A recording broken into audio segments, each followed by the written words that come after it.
OTAs are not stealing your guests, you are losing them. That's because 90% of the time they make it easier and faster for users to find their perfect accommodation, while your website is complicated and confusing for them.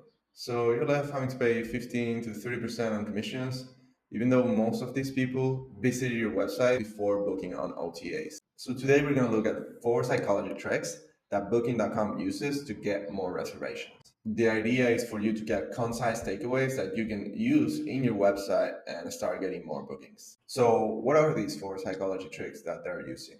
I broken down the video into 4 different ones, which is social proof, reducing friction, scarcity, and personalization. So let's get started with number 1, which is social proof. And this is the idea that people often assume that because other people are doing something, that is correct behavior. So if somebody is booking your place and is leaving a good review, that might mean that that's a good behavior.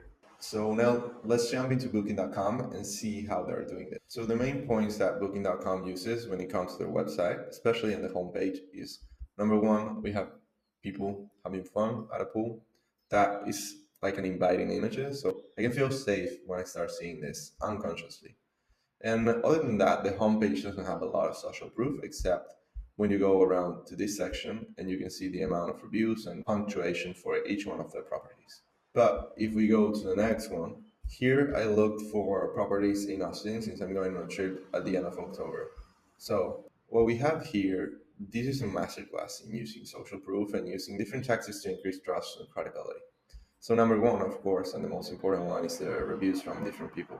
But then you also have different elements that can make you be more comfortable around booking a place. Like for example, it has these 3 stars, which honestly I still don't know what they mean. But all of these different elements start priming you to thinking and trusting this place. Then once we go one of these properties, we're gonna start to see a little bit more of this. And as you can see, the later you get in the funnel, the more social proof you get. So for example, here you got a review, one review. You have like a thing that they mention, like the excellent location. And this gives credibility. It's not only like a number that's there. This actually has a name, it has a flag, it has exactly the words that the guy said. And if we scroll down, we can actually see more reviews. This is broken down into detailed categories. So if you're not sure about the location, maybe this is going to be a game changer, seeing this exact ranking for the location. And even if we delve deep a little bit more, we can read the reviews. And this is again trust, credibility. We aim for 100% real reviews. And then you start having the actual comments from people that stay there, how many nights, what kind of group they were, etc., etc. And you have the positive, and you also have the negative, which is important to give transparency and again credibility. And this is actually game changing. Even if you go on Google Maps, you need to have reviews because think about how you feel when you're booking a place. You need to get reassurance. And if it happens to me all the time when I go on Airbnb or somewhere like that and I see a place that doesn't have reviews, I'm not sure about booking that place. I don't want to be the first one to have a bad experience. So, reviews very important to have on your website. I see so many, most hotel websites don't have reviews. And it's so easy to do because you already have them on Google, you already probably have them on TripAdvisor and some other platforms.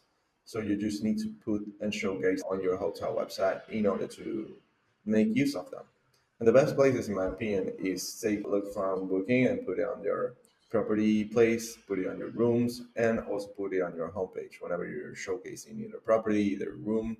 Try to add a little bit of this social proof. It can even be testimonials.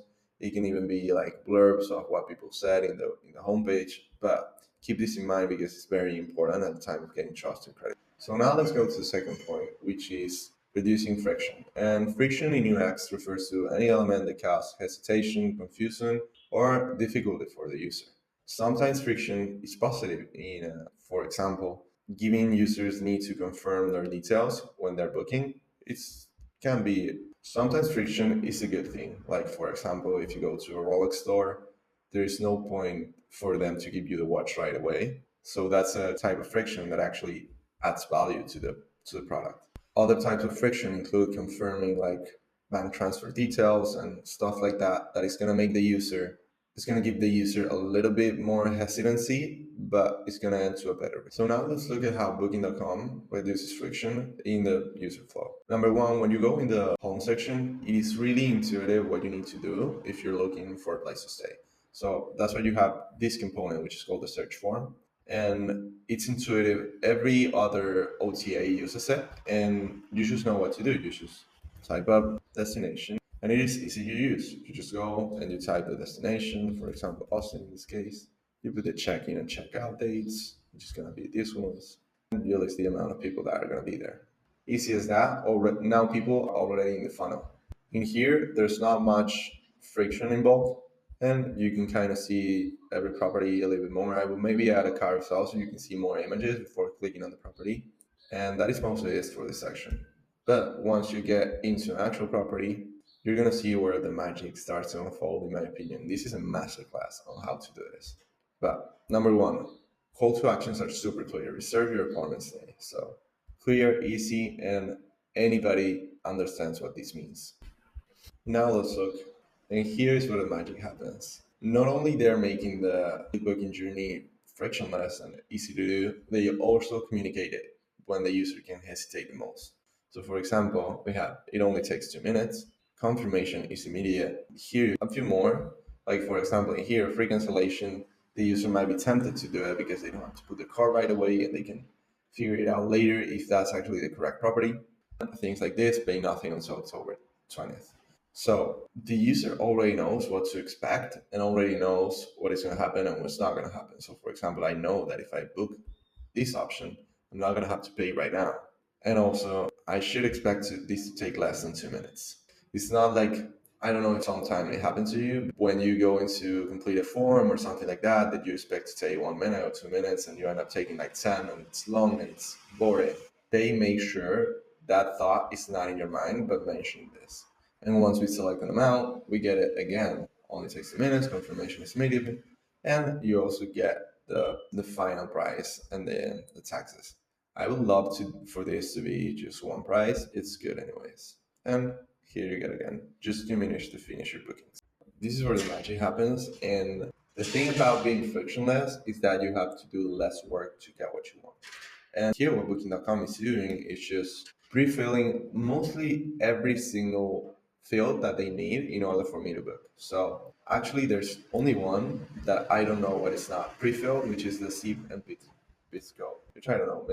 Maybe in some other countries they already do it, but not here.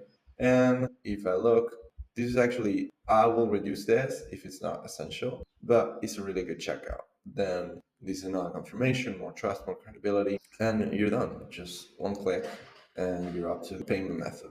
And now again, when I'm in the payment method, they already have my credit card. They already have my. And now again, when I go to the payment details, they already have my credit card. So there's no need for me to do anything. I just need to put the security code and then complete booking, and it's all. It literally just takes 2 minutes if you wanted to. And that's what we mean when we say reduce friction. And of course, you can tell me, yeah, this is booking.com, they have my information, they already have my profile, so they can do it easily. But actually, your website has options for allowing the autofill.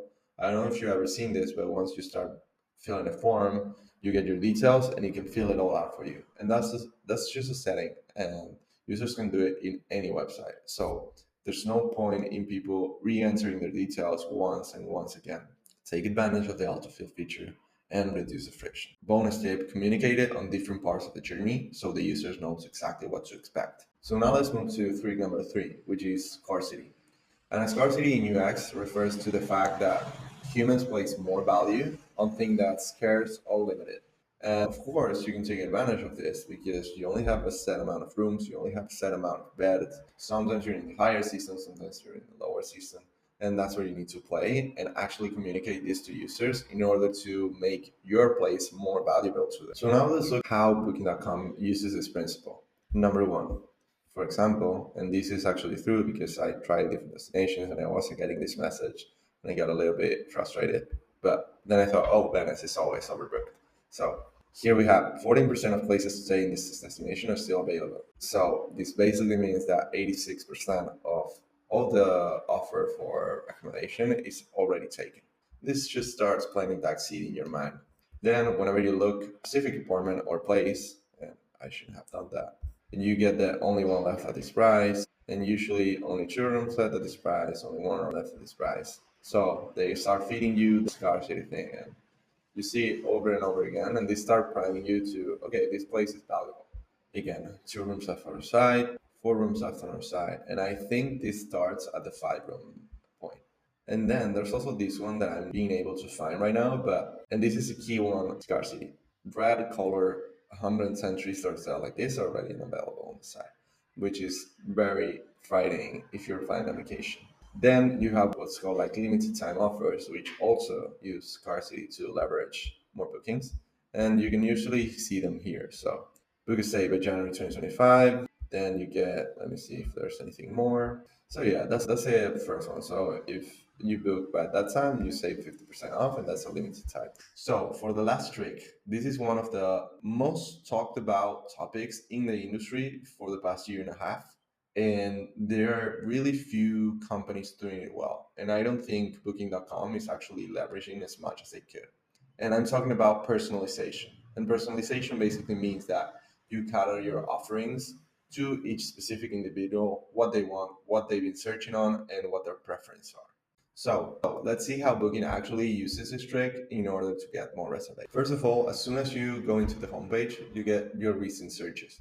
So how the booking journey works in travel is usually people have to check a few different times in different platforms, and it's not like a one-time purchase. So putting this section here actually reduces friction, as I said before, but it reduces friction in a way that understand the users and its instance. So for example, if we go here, San Antonio, I just one click and I don't need to search again on the search form. Then we have the second part. So if you look at the homepage, most of what you see is personalized to what you've been searching for. So for example, we have the still interested in these properties. So basically they give you the properties you've been looking at. Then you get the trending destinations. This one is based on my location. So I'm based in Buenos Aires. So I'm getting deals for this weekend all around Buenos Aires.